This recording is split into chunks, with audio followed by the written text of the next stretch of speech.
తెలంగాణ ఆవిర్భావ దినోత్సవం సందర్భంగా రాష్ట్ర ప్రజలందరికీ హృదయపూర్వక శుభాకాంక్షలు తెలిపారు రాష్ట్రపతి ద్రౌపది ముర్ము. తెలంగాణ సుసంపన్నమైన వారసత్వం, మిశ్రమ సంస్కృతి కలిగి ఉందని రాష్ట్రపతి ట్వీట్ చేశారు. దేశంలోనే ముఖ్యమైన ఐటీ హబ్గా తెలంగాణ అవతరించిందని రాష్ట్రపతి కొనియాడారు. తెలంగాణ ప్రజలకు రాష్ట్ర అవతరణ దినోత్సవ శుభాకాంక్షలు తెలిపారు ప్రధాని నరేంద్ర మోదీ. దేశాభివృద్ధికి తెలంగాణ అందించిన సహకారం ప్రతి భారతీయునికి గర్వకారణమని ఆయన ట్వీట్ చేశారు. గొప్ప చరిత్ర, విశిష్టమైన సంస్కృతి తెలంగాణ రాష్ట్ర ప్రత్యేకతలని ప్రధాని మోదీ కొనియాడారు. రానున్న రోజుల్లో తెలంగాణ రాష్ట్ర అభివృద్ధి నిరంతరం కృషి చేసేందుకు తాము కట్టుబడి ఉన్నట్లు ప్రధాని స్పష్టం చేశారు.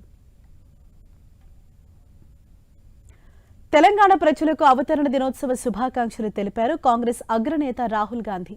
తెలంగాణ ప్రజల ఆకాంక్షలకు అనుగుణంగా రాష్ట్రాన్నిచ్చిన ఘనత కాంగ్రెస్దేనన్నారు.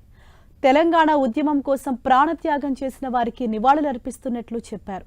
అందరికీ న్యాయం, సమానత్వం, సాధికారతతో తెలంగాణ అభివృద్ధికి కాంగ్రెస్ కట్టుబడి ఉందని రాహుల్ గాంధీ ట్వీట్ చేశారు.